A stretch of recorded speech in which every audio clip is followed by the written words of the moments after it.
Bueno, pues ya estamos de vuelta. Eh, acabo de estar revisando las redes mientras. No veo fotos de que estáis tomando como que fuese esto el bar. Tenéis que empezar a subir fotos con el hashtag para que os veamos, a ver qué estáis haciendo desde casa. Bueno, pues nada, vamos a pasar al siguiente bloque, a Tech Me Out. Vamos a ver si Alexa nos hace los deberes. Vamos a hablar de paredes inteligentes. Y no sé si vosotros tenéis una casa en Marte, yo no, me gustaría, pero bueno, a ver qué nos cuentan de esto también. Así que nada, sin más dilación, vamos a dar paso a nuestros representantes en Cantabria. Hola, ¿qué tal, Sandra? Hola a todos. Beatriz, Steven. Hola, buenas tardes. Pues adelante. Perfecto, bueno, muchos saludos desde Santander. Bueno, hoy os presento a Steven van Barenberg, que es investigador de la Universidad de Cantabria, concretamente del Departamento de Matemáticas, Estadística y Computación. Y bueno, su apellido tan peculiar que me ha costado, Dios le ayuda a decirlo, es de Bélgica, que es de donde es él y donde estudió Ingeniería de Telecomunicación. Después de esto se trasladó a Santander, hizo su tesis doctoral aquí en la Universidad de Cantabria y donde ha estado unos años investigando en el campo de la ingeniería. Y bueno, ya con el paso del tiempo, supongo que ya ha estado rodeado de matemáticas, de viendo cómo la gente aprendía y sufría aprendiendo matemáticas y enseñando. Bueno, pues decidió dar el salto de la ingeniería a la didáctica de las matemáticas, que es ahora donde más se centra. Por ello ahora da asignaturas para futuros profesores de primaria y de secundaria, además de investigar cómo se aplican las herramientas digitales y la inteligencia artificial en la enseñanza de las matemáticas. Y esto es de lo que va a ir su charla, que la ha titulado Alexa, hazme los deberes, y eso, de cómo está afectando la inteligencia artificial a la hora de enseñar y aprender matemáticas. Y bueno, antes de que empiece, bueno, os ahorro una de las posibles preguntas que pueden venir después. No tiene una Alexa en casa. Sí que es verdad que tiene varios altavoces inteligentes de otras marcas, pero bueno, una Alexa no tiene. Así que, Steven, adelante y cuéntanos más acerca de tu charla. Muchas gracias, Beatriz. Voy a compartir pantalla. Ahí vamos. Bueno, en primer lugar, pues me han parecido muy interesantes las anteriores. Me he quedado con las ranas levitadas un poco en la cabeza y me han gustado también los memes de Carlos. Hay algún meme escondido en mi presentación, a ver si lo encontráis un poco hacia el final. Yo voy a hablar sobre, a ver si se ve esto, sí, sobre tecnología que se usa en la educación matemática. Y lo que voy a decir, bueno, lo que voy a explicar es cómo están llegando unas calculadoras nuevas que no solo calculan, sino que usan inteligencia artificial para llegar a razonar, a pensar de un cierto tipo. Y bueno, antes de entrar en Alexa, hazme los deberes, vamos a ver un poco dónde se sitúa esta investigación, porque realmente es transversal. Une dos campos que son los siguientes. Por un lado tenemos ahí en azul aquí las matemáticas, ingeniería e informática, que son campos de investigación donde se hacen las herramientas como calculadoras y otras aplicaciones. Y luego en el campo que he puesto aquí en rojo tenemos los investigadores en educación que miran cómo aplicar todo esto en el aula, cómo usar tecnologías nuevas para mejorar el proceso de aprendizaje. Bueno, la investigación de que voy a hablar aquí es un poco combinación de los dos y en realidad vamos a ver cómo muchas herramientas de las que hacen los matemáticos, etcétera, ya están hechas, pero no está claro todavía cómo incorporarlas a las clases de matemáticas. Bueno, y vamos entonces con el título de la charla. Alexa, hazme los deberes. Bueno, antes que nada tengo que explicar qué es Alexa. La mayoría de nosotros supongo que conocemos los altavoces inteligentes, pero por si alguien no lo conoce, son esto básicamente. Un altavoz inteligente es un pequeño dispositivo que típicamente lo tenemos siempre encendido, aparte de un altavoz, tiene un micrófono que está escuchando siempre, pero digamos que solo hace caso cuando decimos la palabra clave, que puede ser Alexa, en el caso del altavoz de Amazon, pero existen otros también. Por ejemplo, el asistente de Google tiene su propio altavoz, Apple tiene un Siri, bueno, existen muchos entonces.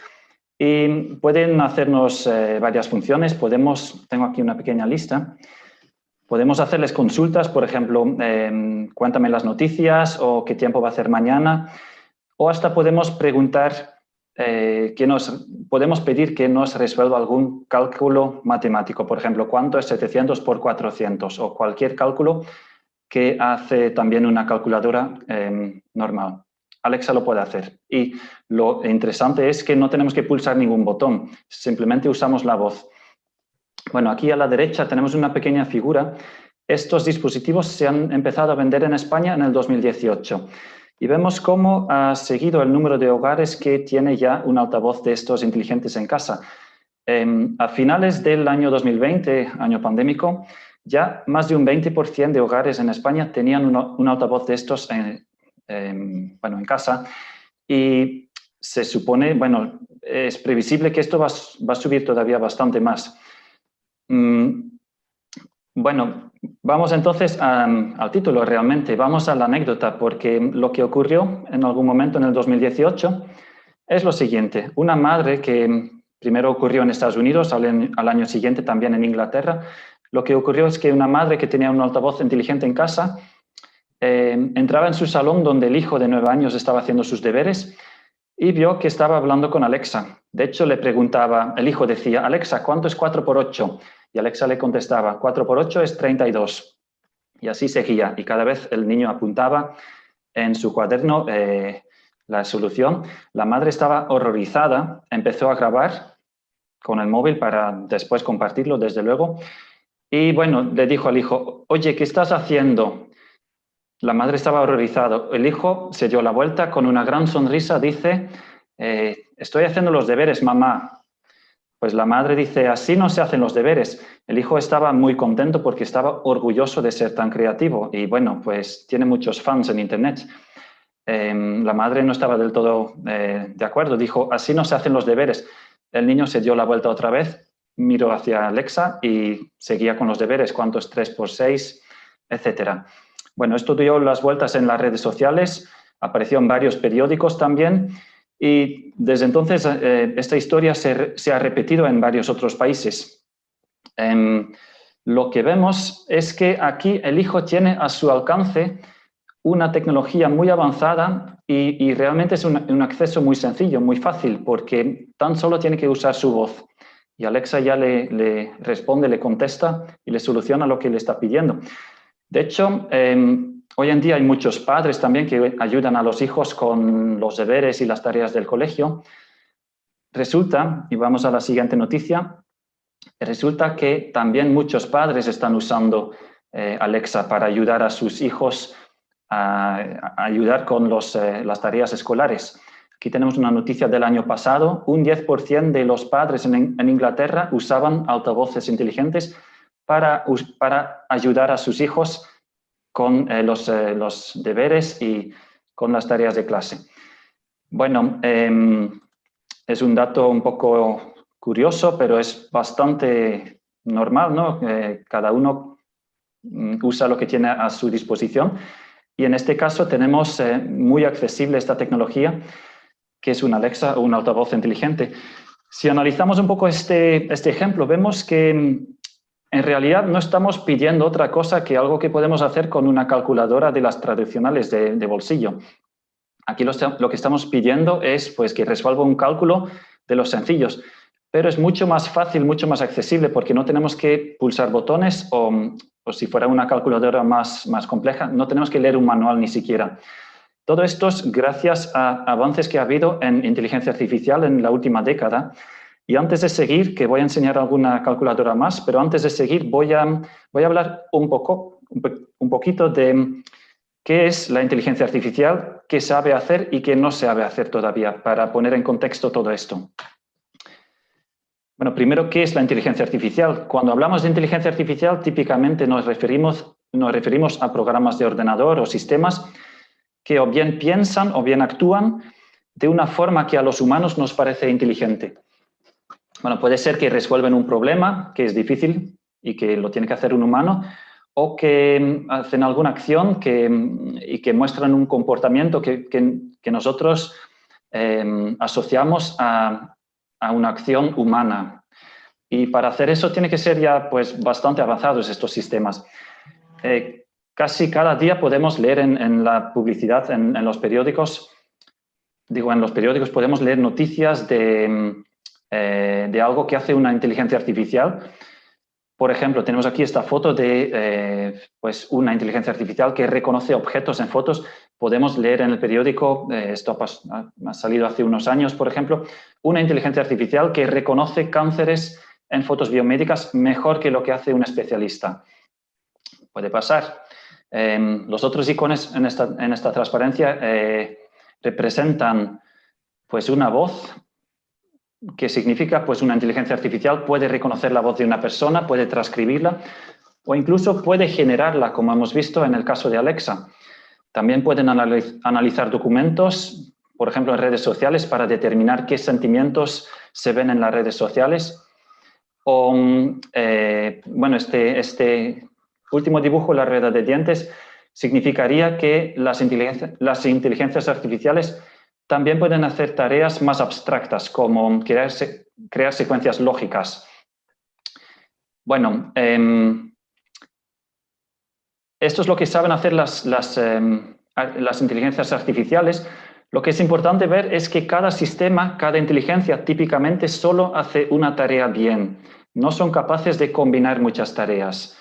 Se pueden combinar 2 o 3, pero lo que sabemos hacer los humanos es, por ejemplo, algo como el siguiente dibujo que voy a enseñar.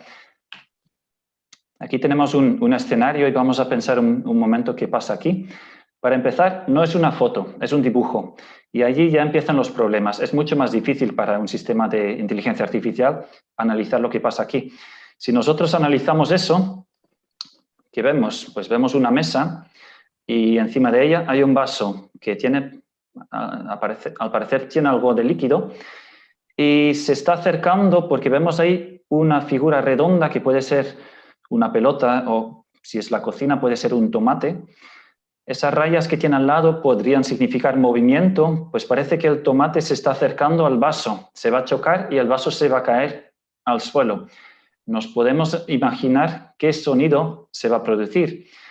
Como había líquido en ese vaso, ese líquido se va a quedar en el suelo va a estar resbaladizo. Y luego tenemos a la izquierda como algo que puede ser un pie. A lo mejor alguien se está acercando.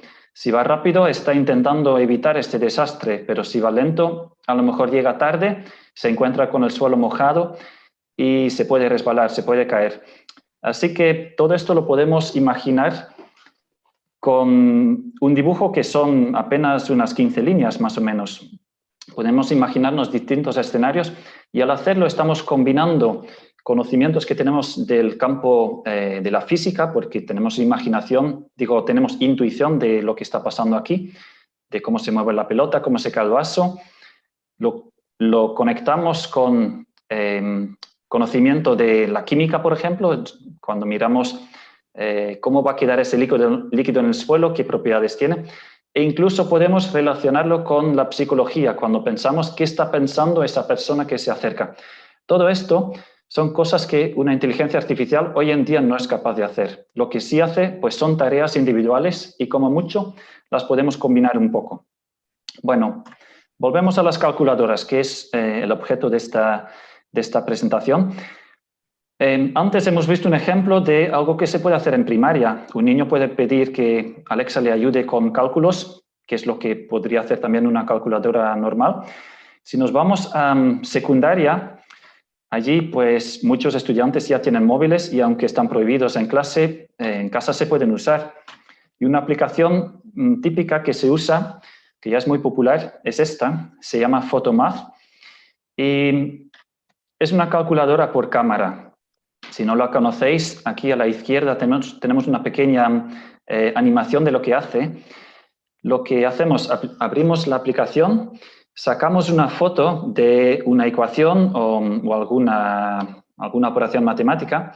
En blanco debajo veis que ha escaneado bien los caracteres y en rojo nos presenta lo que es la solución.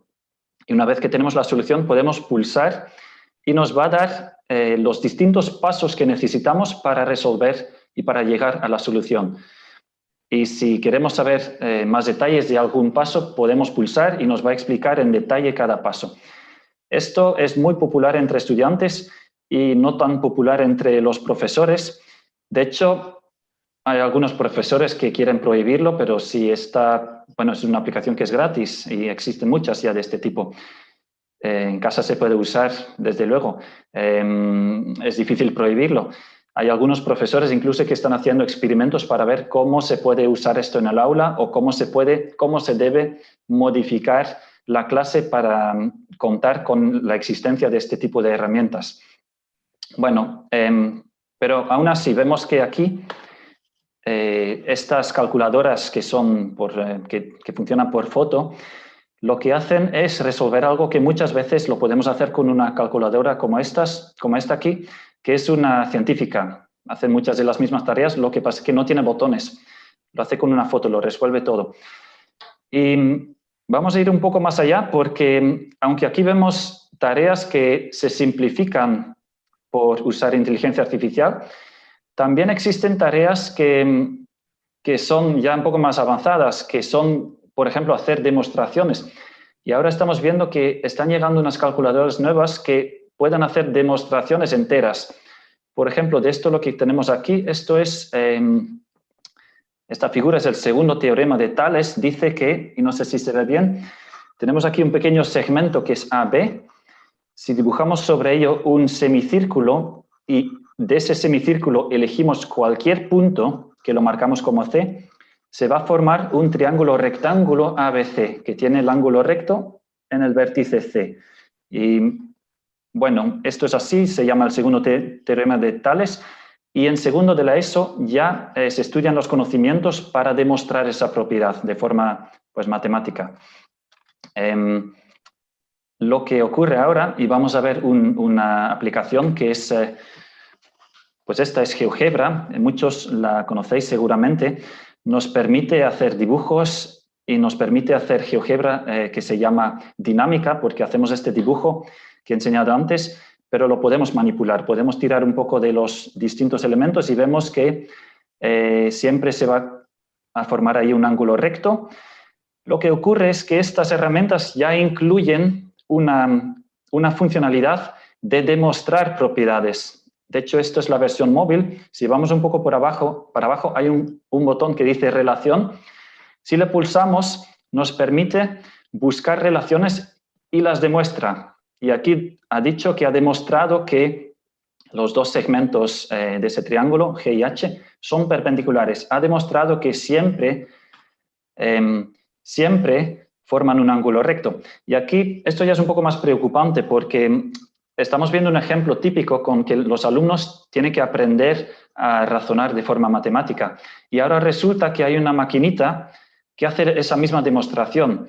Es un poco el mismo miedo que se tenía hace 50 años cuando llegaban las calculadoras de bolsillo. El miedo era que los alumnos iban a dejar de pensar. Luego ha resultado que, pues, nos ayudan a hacer cálculos un poco largos, pero mucho más no hacemos con ellas. Y ya sabemos para qué las podemos usar y para qué no. Pues ahora resulta que están llegando las calculadoras que hacen las demostraciones para nosotros.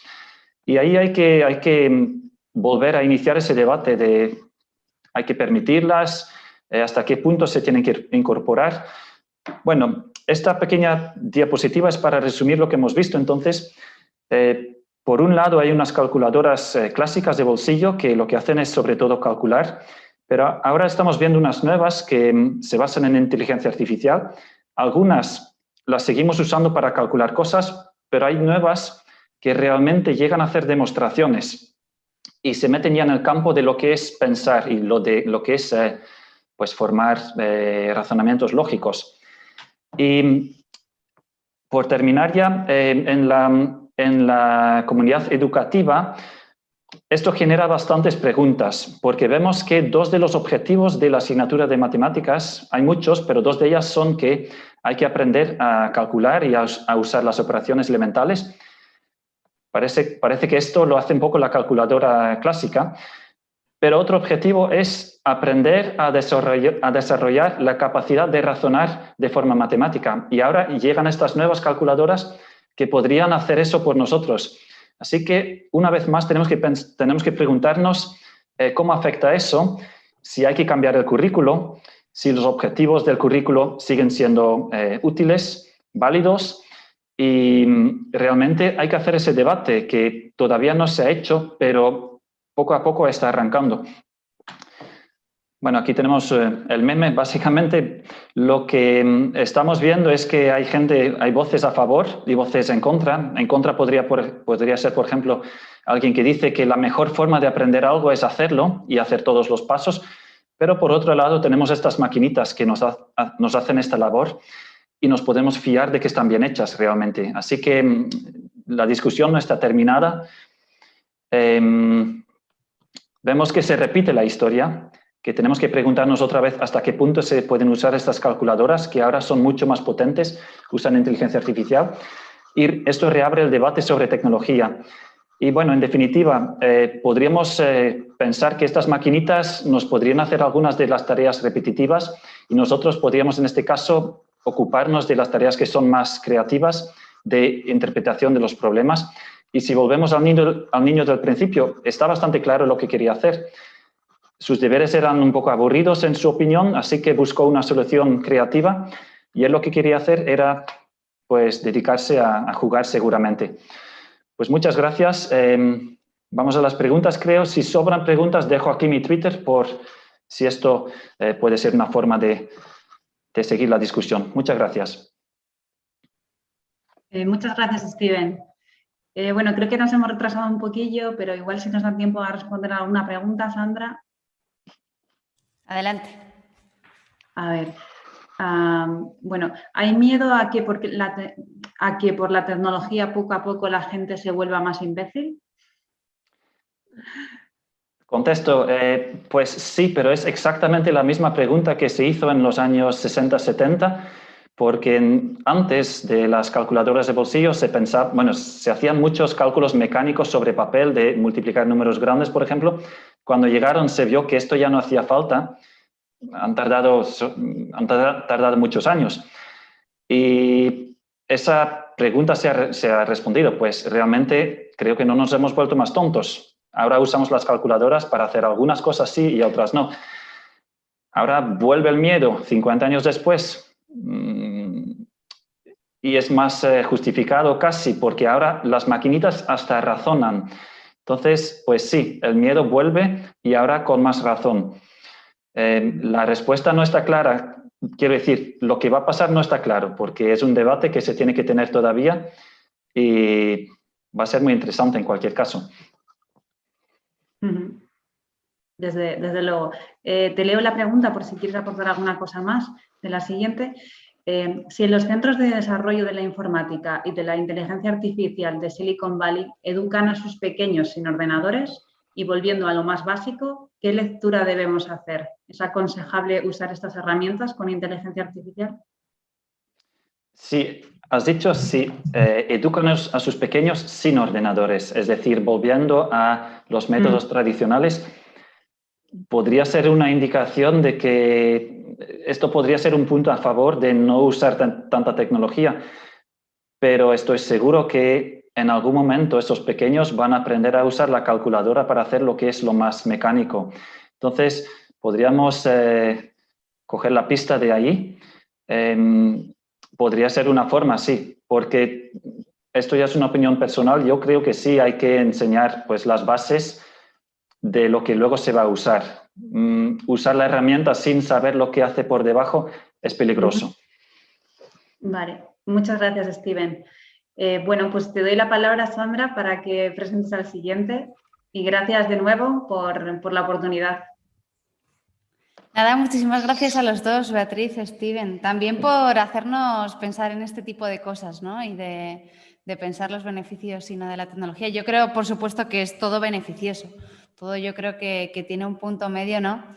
Y privar, en mi opinión, privar a los niños ahora mismo de cualquier tipo de tecnología es privarlos de la realidad a la que estamos sometidos. Y es que actualmente privar a un niño a aprender a usar la tecnología, que se va a encontrar con ella en el futuro y que va a ser una herramienta que va a tener que usar, tampoco creo que sea algo malo. Al contrario, puede ser una desventaja, ¿no? Respecto de otra gente de su edad. Pero bueno, yo creo que todo tiene un uso particular. Así que muchas gracias también por traernos este tipo de reflexiones. Gracias. Y nada, vamos a dar paso. Ahora vamos a hablar de paredes inteligentes y nos vamos a trasladar hasta Lleida. Así que, María, Álvaro, no sé si estáis ya preparados. Sí, hola. Estamos preparados. Hola, buenas tardes. Pues nada, adelante, bienvenidos. Bueno, muchas gracias. Se me oye bien, ¿verdad? Es que tenía problemas con el micrófono antes. Se te oye perfectamente. Vale, perfecto. Bueno, muchas gracias a la organización Pint of Science por organizar este festival año tras año. En Lleida tenemos un recorrido cortito. Empezamos en 2018, pero de forma muy intensa y lo hemos ido consolidando año tras año en un lugar maravilloso que es el Café del Teatre. Y el año pasado propusimos a Álvaro para que nos diera justamente esta charla, pero debido a la pandemia de la COVID-19 no fue posible.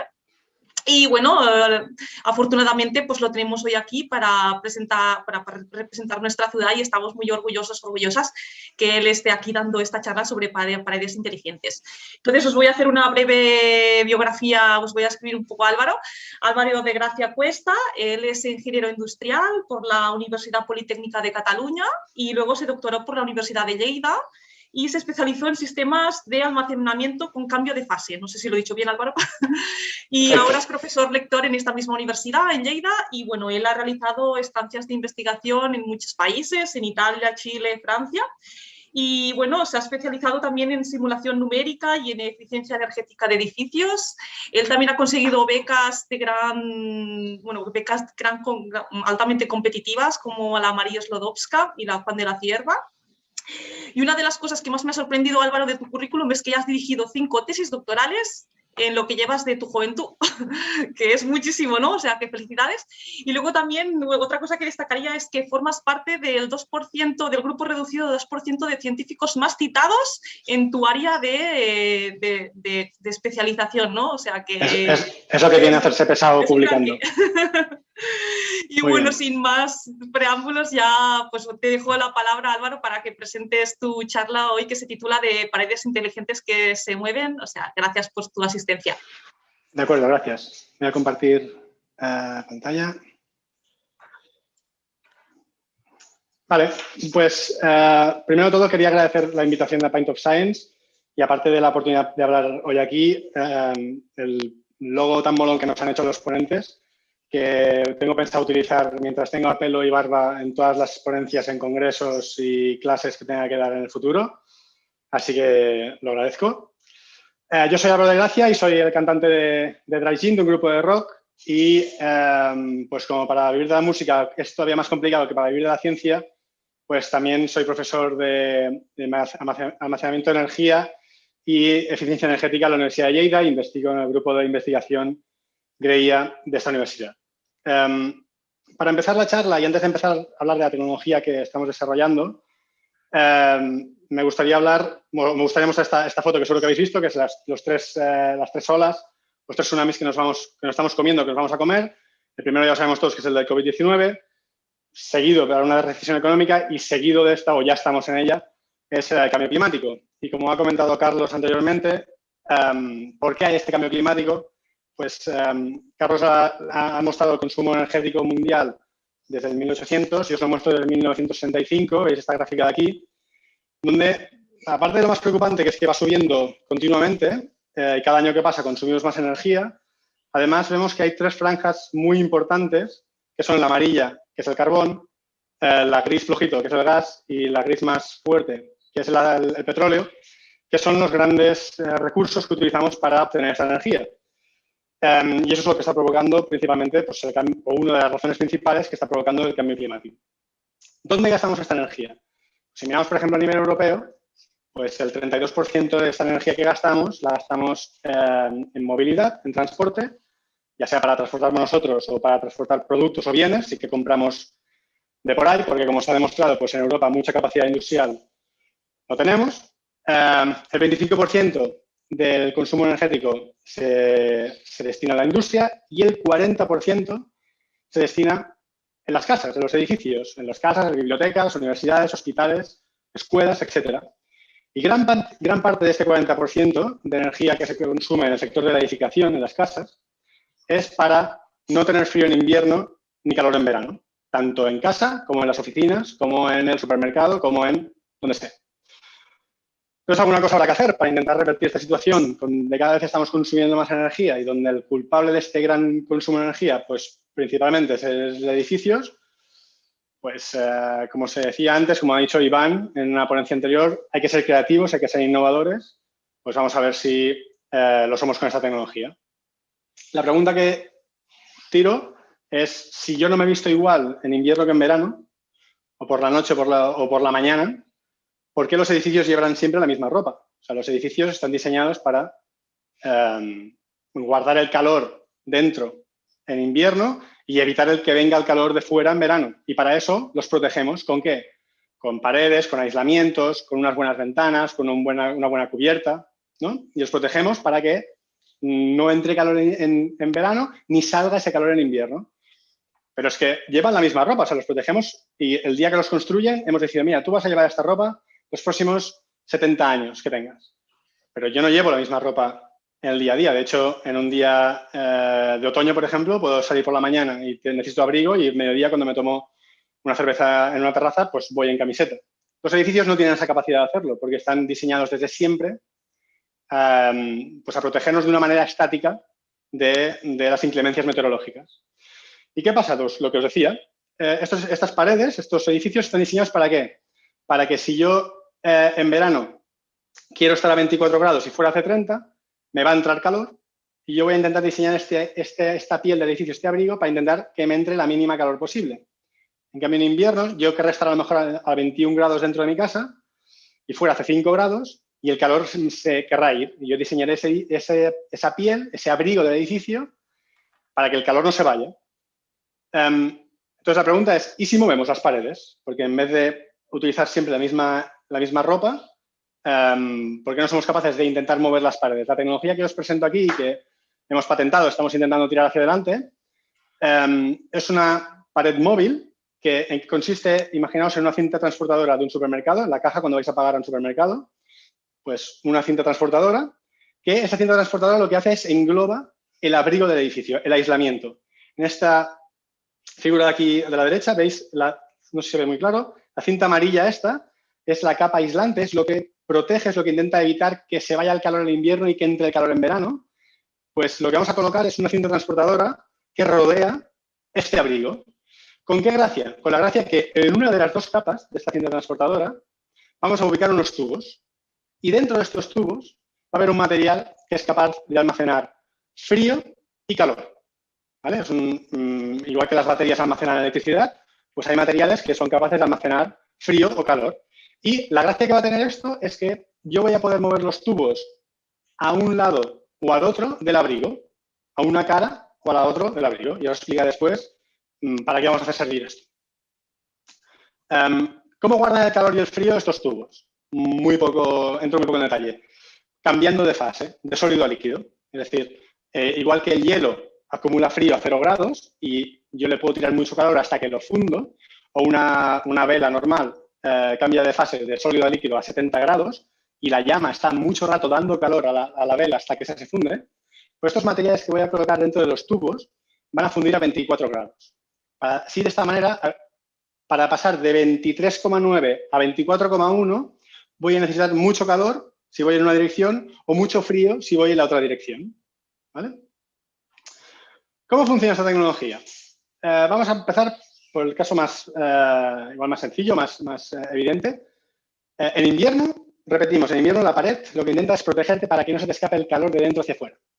Lo que vamos a hacer es, esta tecnología que es capaz de mover esta pared, va a ubicar los tubos en la parte de fuera. ¿Qué va a pasar? Que el sol un día de invierno que haga sol, en las horas de sol, saldrá y los tubos se pondrán mirando hacia afuera. El sol impactará contra los tubos y el calor del sol fundirá los tubos, los volverá líquidos, ¿vale? Y guardarán ese calor, esos tubos guardarán este calor solar. Cuando yo llegue de trabajar, cuando llegue de la escuela, cuando llegue de donde sea, en vez de enchufar mi caldera, que utilizaría o carbón, o gas, o petróleo, lo que voy a hacer es girar este sistema y ponerme a los tubos mirando a la parte de dentro. Así, el abrigo del edificio va a hacer que el calor no vaya hacia afuera, sino vaya hacia adentro, pero yo estoy diciendo cuándo quiero que me tires el calor solar, ¿vale? Y en verano, ¿cómo funciona? En verano, un edificio estándar, normal y corriente, lo que hace es, si yo quiero estar, por ejemplo, a 24 grados, pues, y fuera hace 30, me está entrando calor, ¿el sistema qué va a hacer? El sistema, durante la noche, va a poner los tubos mirando hacia afuera. Y si la temperatura nocturna es inferior a 24 grados, que habitualmente, aunque aquí en Lleida en verano hace un calor flipante, a las 6, 7 de la mañana es muy posible que tengas temperaturas por debajo de 24 grados y entonces, ¿qué hará? Estos materiales se congelarán, almacenarán el frío nocturno. ¿Para qué? Para que durante el día me los mueva hacia adentro y me protejan de este sol que me va a venir, o de esta calor que me va a venir de fuera, ¿vale? Así pues, para ponerlo de forma esquemática, yo vengo de un sistema que en invierno me va a perder calor la casa. Si duplico esa tecnología dinámica, lo que va a hacer es que me va a ganar calor solar, ¿vale? Y en verano me está entrando calor de forma normal. Si yo aplico esa tecnología, lo que voy a poder es disipar calor hacia afuera utilizando el frío nocturno, almacenando. Aparte de este beneficio energético, que ya hemos demostrado, pues hemos hecho modelos numéricos y ahora estoy intentando montar un prototipo, tiene otro beneficio y es qué pasa si las dos caras las pinto de una forma diferente. Yo las puedo tener visibles en mi habitación, en el techo de un spa o donde sea. Aquí vamos a ver un vídeo en el cual la tecnología es este cuadro de aquí, ¿vale? Y entonces, a una hora determinada del día, por ejemplo, esto girará, irá a buscar el sol afuera y cuando se haya calentado, volverá y además del beneficio energético que yo pueda tener, pues además tiene un efecto estético que con los arquitectos que he hablado, pues me compran la idea. Espero que alguno de los asistentes también me la compren porque estamos buscando financiamiento para montar justamente el prototipo. ¿Qué pasa si la parte visible es la exterior? Si la parte visible es la exterior, pues podemos, por ejemplo, poner un anuncio diferente según la hora determinada del día, porque en un bulevar, en un centro comercial, en una calle, no pasa el mismo tipo de público a las 10 de la mañana que a las 7 de la tarde. Entonces, a lo mejor aquí vemos un vídeo también, pues cómo esta tecnología puede adaptar la estética del envolvente del edificio, de la pared o del techo. Entonces, ¿dónde estamos ahora? En esta tecnología la tenemos patentada, hemos hecho una prueba de concepto numérica que esto en principio tiene que funcionar. Estamos buscando financiación, que como todos los científicos que estáis aquí, los que no, supongo que también lo sabéis, que en este país cuesta bastante de encontrar, pero estamos en ello.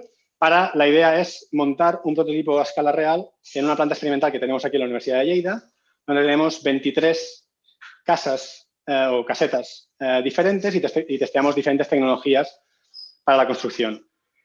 Y hasta aquí mi charla. También os dejo mi Twitter y mi correo por si quedan preguntas por responder, pues aquí me podéis contactar. Bueno, muy interesante, ¿eh? Álvaro, muchas gracias por la charla. ¿Tienes algunas preguntas? L'Oriol Sarroca pregunta, vida útil del sistema de cambio de pieles versus circulación y refrigeración por corrientes de aire. Claro, el sistema de corrientes de aire no tiene capacidad de almacenaje de energía de por sí. Entonces, la gracia de utilizar materiales de cambio de fase, y estos se podrían ciclar, estos se ciclan una vez al día, o sea, paso de sólido a líquido y líquido a sólido como mucho una vez al día. Estamos hablando de ciclados de hasta 10.000 ciclos. Entonces, claro, esos son muchos años de vida. Antes se me romperá el servomotor que gira este sistema o antes se me gritará un tubo de PVC en el cual voy a poner esto. Que se deje de ciclar el material que estamos utilizando. Pero el problema es que se ha intentado hacer esto con corrientes de aire, pero claro, la corriente de aire no te puedes guardar el calor o el frío para utilizarlo a lo mejor 7 horas después, ¿no? La gracia de esto es que en invierno, cuando hace sol, a lo mejor no necesito calefacción cuando hace sol. Yo lo necesito a lo mejor pues a las 8 de la tarde, cuando ya no hace sol, y yo en vez de enchufar la caldera, me quiero girar el sistema y aprovechar el calor solar, ¿no? Vale, ¿hay tiempo para más preguntas? Sí, ¿Sandra? dale. Yo además es que estoy alucinando. Yo eso lo quiero ya en mi casa. Sí, también otra pregunta que han hecho aquí te dice, ¿es compatible este sistema con un buen aislamiento acústico? Muy importante cada vez más por la circulación, por la contaminación acústica. Pues es uno de los retos que vamos a tener. Diseñando el prototipo nos vemos ahora con dos grandes retos. El primero es el acceso a mantenimiento, o sea, si se me rompe algo de dentro, ¿qué pasa? Porque esto está dentro de la pared. Y el segundo es ver que no haya puentes ni térmicos ni acústicos. O sea, que esto me proteja, que cuando está quieto funcione, porque esto no va a funcionar todos los días. El título, esto no lo he dejado, pero el título de charla se llama Paredes Inteligentes porque esto se conecta a un sistema de inteligencia artificial que mira la previsión meteorológica y sabe qué día tiene que salir y a qué hora tiene que salir y a qué hora tiene que volver, según la previsión meteorológica.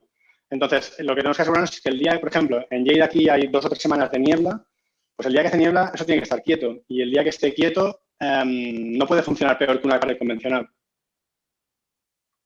Gracias. Álvaro, yo te quería preguntar una pregunta muy básica. ¿Cuál es el material que lleva todo este sistema? Aquí hay materiales de diferente naturaleza. Hay orgánicos que son parafinas, que es como una cera, como una cera de una vela, pero en vez de fundir a 70 grados, que es una cera, una vela normal y corriente, pues hay productos adaptados a otras temperaturas o sales hidratadas. Pero vaya, el concepto es como de una vela. Lo único que pasa es que cambia de sólido a líquido a 24 o 23 grados en vez de a 70. Sí, sí. Y otra, no sé si hay tiempo para más preguntas. Yo voy lanzando, ¿eh? Dale, dale. También preguntan si esta tecnología, claro, se entiende que es para nuevos edificios, ¿no? ¿También sería aplicable para edificios preexistentes? Claro. Los contactos que estoy teniendo ahora para intentar introducir esta tecnología y que no se quede en el cajón, no se quede en 4 papers, es edificios nuevos, sobre todo viviendas unifamiliares. Pero sí que es verdad que la inmensa mayoría de edificios que hay en el parque actual en España, la función estructural está hecha en pilares, es decir, el esqueleto del edificio está hecho en pilares y no en paredes de carga, entonces las paredes se podrían intercambiar por esta tecnología. Pero siendo realistas, la introducción, el nicho para introducir esta tecnología va a ser primero, no va a ser barato, entonces va a ser alguien que se quiera gastar. Mira, yo quiero que en mi oficina o en mi sala de estar haya un cuadro que se mueva y que además me dé calor solar a las 8 de la tarde. Pero vamos a intentar a ver si a medida de optimizar el proceso, a medida de optimizar el producto, lo hacemos competitivo y podemos llegar a más sitios y resolver el problema principal, que es el del 40%, porque si me quedo solo en casas unifamiliares, pues este problema del 40% no lo voy a arreglar. Sí, por ahí quería ir también, si esto, además de edificios, también sería aplicable, por ejemplo, a granjas o invernaderos o sistemas agrícolas, ¿no? ¿También? ¿O cómo lo ves? Pues sí, también está bien tirado, sí, no había pensado, pero sí que ha habido algún estudio de materiales de cambio de fase para invernaderos para aguantar la calor y que los días que hiela mucho no bajen muchas temperaturas para no romper la productividad de las plantas. Pero no me había pensado todavía utilizar envolventes en granjas o en producciones agrícolas. Bueno, pues muchas gracias, Álvaro. A mí me ha encantado, súper interesante. Muy alejado de mi tema, pero interesantísimo. Muy bien, gracias. Y Sandra, si quieres, pues ya te doy la palabra para seguir con Pine of Science. Perfecto, yo estoy alucinando, la verdad es que me parece una idea buenísima y de hecho, Álvaro, luego hablamos que creo que puedo tener un contacto para ti, para esto. Además, he visto por aquí, bueno, la han puesto en el chat, pero he visto que es interesante porque Ana Pérez dice que quiere estas paredes, pero que en Valladolid en invierno, que hay -5 siempre, que ¿cómo funcionaría este sistema? Igual nos puedes aclarar. Bueno, hay que mirarlo. El tema es si en la pared en la que está expuesto, aparte de frío en el aire, pero incide mucha radiación solar, eso seguro que en Valladolid lo habéis visto. O sea, aunque haga -5, haga -3, una pared negra expuesta al sol, cuando la tocas continúa estando caliente porque está ganando más por radiación que lo que pierde por convección. O sea, está ganando más por el sol que lo que pierde hacia el aire. Habría que mirarlo con cariño si se puede poner en todos los sitios. Yo ahora, sinceramente, con quien estoy hablando es intentar meterlo en Alemania, porque los inversores con los que he hablado son de allí y allí también hace frío. Así que vamos a intentar llegar también a Valladolid. Yo soy de Burgos, te esperamos también. Vale, muy bien. Pues nada, vamos a pasar. Muchísimas gracias, Álvaro, María. Ha sido genial. Así que nada, os damos las gracias por la intervención y pasamos a la última ponencia del día. Vamos milagrosamente on time, así que vamos allá. A dar paso a nuestra última presentadora. Bienvenida Ruth y Beatriz. Estáis ya en línea. Hola Sandra, gracias. Bueno, hola a todos, un saludo muy grande desde Valladolid. Y pues nada, os quería contar un poquito. Aquí en Valladolid comenzó esta preciosa aventura de Pint of Science en el año 2016. Y así que fuimos casi de las primeras... Bueno, esto cosas del directo. Aquí está Mimi, que también quiere saludar. Lo siento.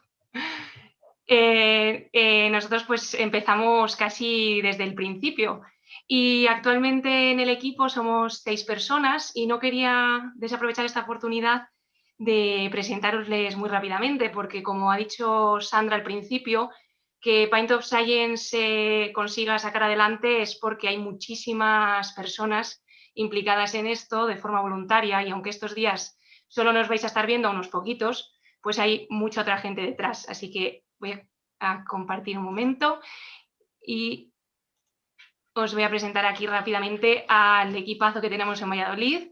Tenemos a Elena y Carmen, que ya son veteranas, llevan desde el principio, desde que empezó Pint of Science aquí en Valladolid. Luego Antonio y yo, que entramos un poquito más tarde, y nuestras nuevas incorporaciones, Laura y Pablo. Y nosotros pues conocimos a nuestra siguiente ponente cuando ella se presentó allí en octubre del 2019, creo que fue, en el concurso 3MT de la Universidad de Valladolid. Es un concurso que se llama Cuenta tu tesis en 3 minutos. Está dirigido a estudiantes de doctorado y en este concurso lo que tienen que hacer es exponer su tesis de una forma clara, sencilla, para un público no especializado y, lo más difícil de todo, solo en 3 minutos. La verdad es que Beatriz nos cautivó en ese concurso porque nos cautivó su forma de exponer, de explicar cosas muy complicadas de forma muy sencilla, de ser rigurosa en 3 minutos. O sea, nos pareció una charla estupenda, de hecho ganó el 2º premio, así que estamos súper contentos de que hoy pueda estar aquí compartiendo su tesis con todos vosotros. Y nada, pues ya paso a presentaros a Beatriz Merillas. Ella es graduada en Química por la Universidad de Valladolid. Ha estudiado también un máster interuniversitario en Química Sintética e Industrial y actualmente está realizando su tesis doctoral en el programa de doctorado de Física de la Universidad de Valladolid y nos va a hacer una pregunta pues bastante curiosa. ¿Tienes ya una casa en Marte? Adelante, Beatriz. Bueno, buenas noches a todos. Muchas gracias, Ruth, por la presentación. Y quería agradecer también a la organización de Pint of Science por darnos la oportunidad de participar, de dar a conocer nuestras investigaciones, porque además, aparte de acercar la ciencia a tanta gente, también nos da a nosotros la oportunidad de reflexionar un poco sobre cómo podemos contar lo que hacemos en nuestro día a día de una forma sencilla para el público tan amplio como es el de Pint of Science. Bueno, voy a compartir.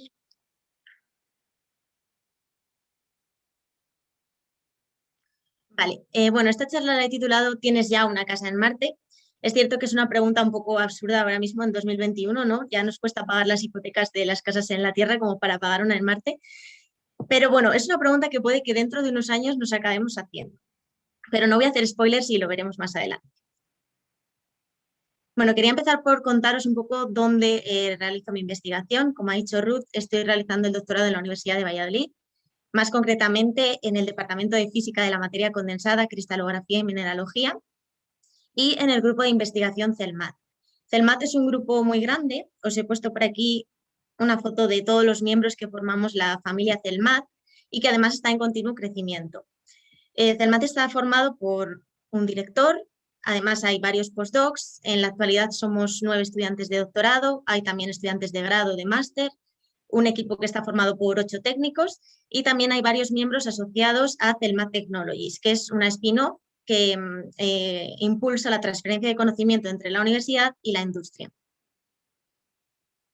Bueno, os he puesto también por aquí unas imágenes de nuestro grupo para que no nos imaginéis siempre a los científicos con la bata y encerrados en un laboratorio. Por ejemplo, esta de aquí abajo fue de cuando celebramos justo antes de la pandemia el 20 aniversario del grupo, porque CELMAT se fundó en 1999 y en poco más de 20 años se ha convertido en uno de los referentes a nivel mundial en el campo de los materiales celulares. Y aquí es donde nos surge la primera pregunta, ¿no? ¿Qué es un material celular? Bueno, pues aunque nos pueda sonar a células o algo así, no tiene nada que ver, sino que se refiere a lo que todos conocemos como espumas. ¿Y qué es una espuma? Pues es un material que está formado por un esqueleto sólido y por una estructura porosa, es decir, por una fase gaseosa que se encuentra en el interior formando pequeñas burbujitas de aire, lo que sería como un queso gruyère. La presencia de estos poros en el interior del material aporta grandes ventajas, desde reducir la cantidad de materia hasta reducir con ello el peso, el coste y además el impacto medioambiental. Además, estos materiales son multifuncionales, ya que se encuentran en la totalidad de los sectores que conocemos en la actualidad, desde la fabricación de cascos para absorber la energía en los impactos, piezas de coches, en juguetes o en aplicaciones más de confort, como serían un colchón o los asientos de los coches, o incluso como aislantes térmicos, ¿no? Las típicas espumas que vemos cuando están construyendo los edificios, o también podrían ser hasta los snacks que comemos, son espumas según la definición que acabamos de dar. Bueno, en mi grupo de investigación nuestros objetivos son desarrollar materiales que permitan solucionar los problemas que van surgiendo en la sociedad. Por ejemplo, si yo os digo cambio climático, efecto invernadero o calentamiento global, creo que serán términos que a todos nos suenan muy familiares, ¿no? Estamos hartos de escucharlo en las noticias, incluso en la calle. Pero creo que pensamos en ellos como algo que, bueno, está ahí, existe, pero no pensamos cómo estamos contribuyendo cada uno de nosotros a este problema. Para hacernos una idea, he puesto aquí una imagen de lo que ocuparía una tonelada de CO2 a presión atmosférica y temperatura ambiente, que tendría un diámetro de unos 10 metros. Bueno, pues ¿qué me decís si os digo que cada hogar emite una media de 12,5 toneladas de CO2 al año solamente por el consumo de la calefacción? Estamos hablando de una cantidad enorme de CO2.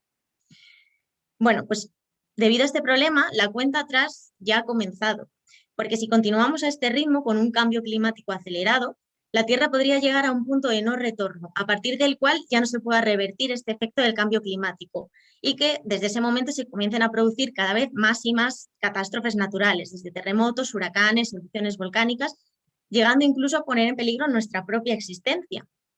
Bueno, pues para que esto ocurra, según los expertos, no quedan ni 200 ni 100 años, sino que quedan solamente 14.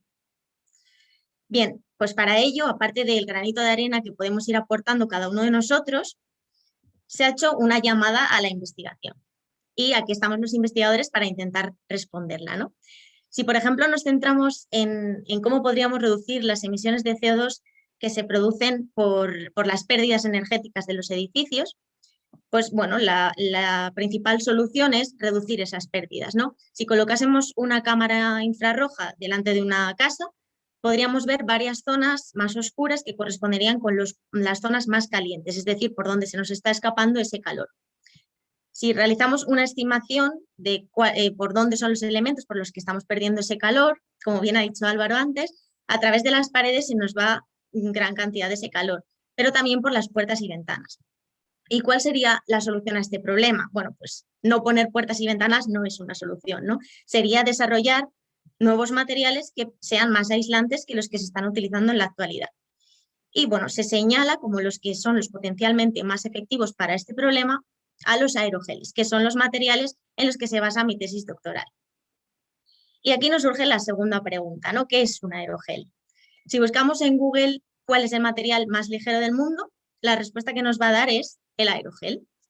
Y si nos vamos al apartado de imágenes, podremos ver imágenes de este estilo, donde podemos ver un aerogel sobre un diente de león, sobre hojas de árboles, para dar cuenta de esa ligereza, o incluso algunos aerogeles que son transparentes, ¿no? Que tienen unos límites que no están bien definidos, no se sabe dónde empieza, dónde termina el material, y por eso también se les conoce como humo helado.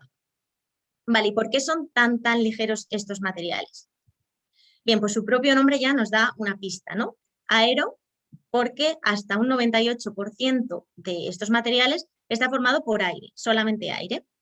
Y el otro 2% sería un material, dependiendo del aerogel del que estemos hablando, que generalmente se encuentra como en la imagen que vemos aquí, formando pequeñas bolitas. Y aquí me gustaría haceros una pregunta a vosotros. Si se puede lanzar, Sandra, la pregunta, por favor. Rafa, adelante. Vale, y la pregunta es, ¿qué tamaño creéis que tienen estas partículas que forman un aerogel? Como opciones os doy, como un glóbulo rojo, como una pulga o como un pelo humano. Vamos a dejar unos segundos para que contestéis. Pensad un poco qué tamaño creéis que tienen estos términos. Si tenéis pulgas por ahí, los podéis medir.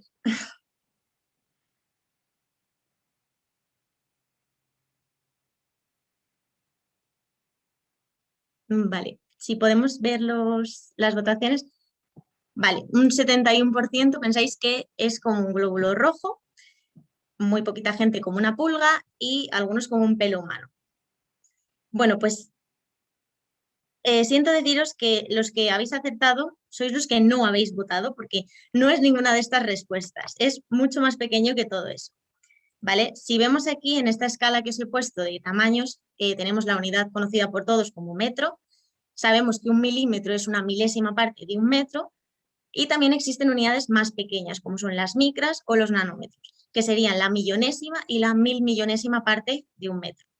Bueno, pues para los que habéis votado que como una pulga tiene entre 1 y 2 milímetros. Un pelo humano es un poco más pequeño, tiene unas 80 micras, que ya está rozando el límite de lo que podemos ver con el ojo humano. Y el glóbulo rojo, efectivamente, es el más pequeño de las opciones que os he dado, tiene solamente 8 micras. Ya necesitaríamos un microscopio para poder verlo. Pero las partículas que forman un aerogel tienen unos 20 o 30 nanómetros, es decir, muchísimo más pequeñas que esas opciones, ¿no? Para que os hagáis una idea, un átomo tiene un tamaño de unos 0,3 nanómetros. Es decir, que comparado con una pulga serían 300.000 veces más pequeñas que una pulga. Por eso, para obtener este tipo de imágenes necesitamos microscopios especiales, como este que tenemos por aquí, que es un microscopio de barrido electrónico. Bueno, ¿y por qué son tan interesantes estos materiales? Si nos vamos a sus propiedades, algunas de ellas ya las hemos visto, ¿no? Son muy ligeros, además son muy buenos aislantes del calor, mucho más efectivos que los que se están utilizando en la actualidad. Entonces, con un espesor más pequeño podríamos conseguir un mayor aislamiento. También son buenos aislantes del sonido, resisten temperaturas extremas, tanto altas como bajas, pudiendo soportar incluso hasta las llamas. Algunos de ellos también presentan una gran resistencia, pueden soportar hasta 1000 veces su propio peso. Y otros son transparentes. Que sean transparentes o no va a depender principalmente de lo que hemos visto antes, de esas bolitas que forman el aerogel. Si son un poco más grandes, cuando la luz incide sobre el material, chocaría con esas bolitas, se dispersaría y no lo podría atravesar, de forma que tendríamos un aerogel opaco. Sin embargo, si esas bolitas son muy, muy pequeñas, cuando la luz va a atravesar, no ve esas bolitas que están ahí, entonces atraviesa el material y sería un aerogel transparente. Bueno, pues la combinación de todas estas propiedades en un único material hace que sean tan interesantes y que se puedan aplicar en numerosos campos. Por ejemplo, desde la fabricación de parachoques, fabricación de prendas de vestir y calzado que soportan temperaturas extremas, para aplicaciones de aislamiento, como hemos visto antes, o incluso para ventanas, siempre y cuando sean transparentes, o incluso para la fabricación de chalecos antibalas, porque con una lámina de aerogel de solamente 2 milímetros de espesor, ya podríamos detener el impacto de una bala. Y luego existen otras aplicaciones más exóticas, como por ejemplo en el famoso Perseverance, hay una parte de él que está fabricada con aerogel, porque soporta hasta 800 grados centígrados. También se han utilizado para recoger pequeñas partículas de la cola de un cometa y traerlas de vuelta a la Tierra, pero sin duda la aplicación que más suele llamar la atención de estos materiales es hacer de Marte un planeta habitable. Pues vamos a ver cómo sería esto. Bueno, es cierto que es una aplicación muy complicada porque actualmente las condiciones de Marte son muy diferentes a las que tenemos en la Tierra. Las temperaturas que hay en Marte van desde los 20 hasta los 140 grados bajo cero. Es decir, que el gran contenido del agua que se encuentra en este planeta se va a encontrar en forma de hielo. Y además, la atmósfera es muy diferente a la de la Tierra porque un 95% es de CO2. Bueno, pues aunque irnos a vivir a Marte todavía nos pueda sonar a una película imposible, ya existen proyectos entre la Universidad de Harvard, la Universidad de Edimburgo y algunos laboratorios de la NASA, donde están proponiendo el uso de estos materiales, de los aerogeles, o bien en la superficie de algunas zonas del planeta, o bien formando una especie de invernaderos que permitirían, uno, que traspasase la luz, siempre y cuando fuesen transparentes, además bloquearían la radiación ultravioleta y, como hemos visto que son tan buenos aislantes, impedirían que se escapase ese calor, de forma que podríamos conseguir elevar las temperaturas de este planeta hasta unas muy similares a las que tenemos ahora en la Tierra. Y con ello además conseguiríamos que el agua estuviese en estado líquido. Bueno, y como conclusión de la charla, quería lanzar un mensaje de esperanza porque estamos a tiempo de salvar nuestro planeta. Pero en caso de que no lo consigamos, ¿a qué estáis esperando para conseguir una casita en Marte? Muchas gracias y ahora si tenéis alguna pregunta, sugerencia, lo que queráis. Pues muchas gracias, Beatriz. Una charla súper interesante, la verdad. Me ha gustado muchísimo. Y vamos a ver, sí que tenemos tiempo para un par de preguntas, ¿no, Sandra? Y para 3 o 4, estamos en tiempo, ¿qué me decís? Pues fenomenal. Tenemos 5 minutos, así que adelante. Vale. Bueno, pues aquí Alba Carrero pregunta si los aerogeles son materiales biodegradables. Bueno, es muy buena pregunta porque depende del material del que esté fabricado el aerogel, ¿no? Si los aerogeles están fabricados de un polímero, por ejemplo, que sea biodegradable, como por ejemplo puede ser la celulosa, sí que lo serían. Sí que se están fabricando aerogeles de celulosa en la actualidad también. Vale. Miquel Mújica nos pregunta que cómo se fabrican estos aerogeles. Bueno, pues se fabrican mediante un proceso que se conoce como sol-gel, donde se parte de una disolución, están los componentes en disolución y comienzan a reaccionar, de forma que van formando una red tridimensional y lo que antes era una disolución ahora pasa a ser un gel, que sería como una gelatina. Y luego van una serie de procesos de lavado o de envejecimiento y por último va el paso más complicado de estos materiales, que es extraer ese disolvente que se encuentra dentro de esas bolitas que hemos visto y sustituirlo por un gas. Entonces, para hacer este proceso es complicado porque si lo hacemos directamente por evaporación, las bolitas podrían juntarse todas, tendríamos un encogimiento muy grande del material y estaríamos perdiendo esa porosidad que es tan interesante. Entonces, para ello se utilizan una especie de ollas a presión que soportan presiones muy altas y se extrae ese disolvente mediante un secado supercrítico. Otra pregunta, ¿cuál es la densidad de un aerogel aproximadamente? Nos pregunta Víctor. Bueno, también depende mucho del material. Hay aerogeles desde 3 kilogramos metro cúbico hasta 200. Depende mucho del material del que esté fabricado. Y David pregunta también respecto a la propiedad aislante del sonido, ¿se sabe si aísla tanto en ruido aéreo como en ruido de impacto? Más difícil este último porque viene por vibraciones de la propia estructura física y no por ondas de aire. Pues la verdad que de esto no tengo ni idea, no lo sé. Lo buscaremos entonces. Y por último, para terminar, una pregunta más. ¿El precio de estos materiales, de los aerogeles, es muy caro actualmente? Sí, ese es el principal problema de estos materiales, porque el secado, como os he dicho, que es el paso más complicado, requiere de equipos caros, gases caros, entonces es lo que hace que sean un poco menos accesibles, digamos.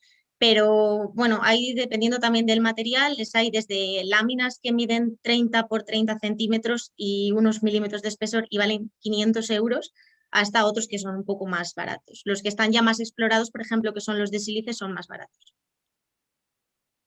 Vale, pues hasta aquí. Muchas gracias, Bea. Muchas gracias.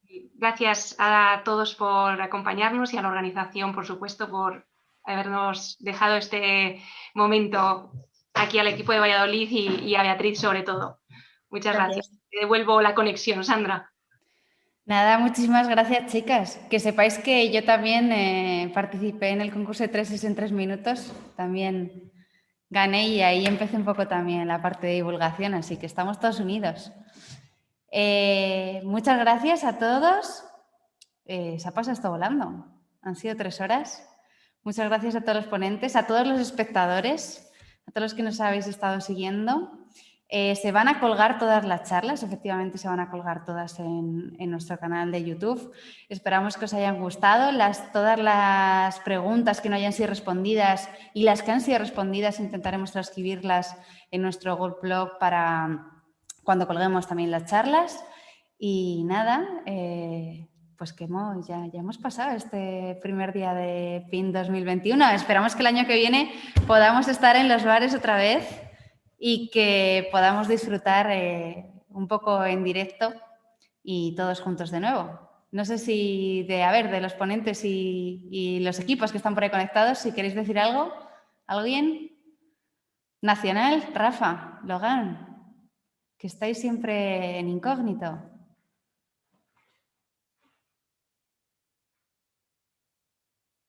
¿No os animáis?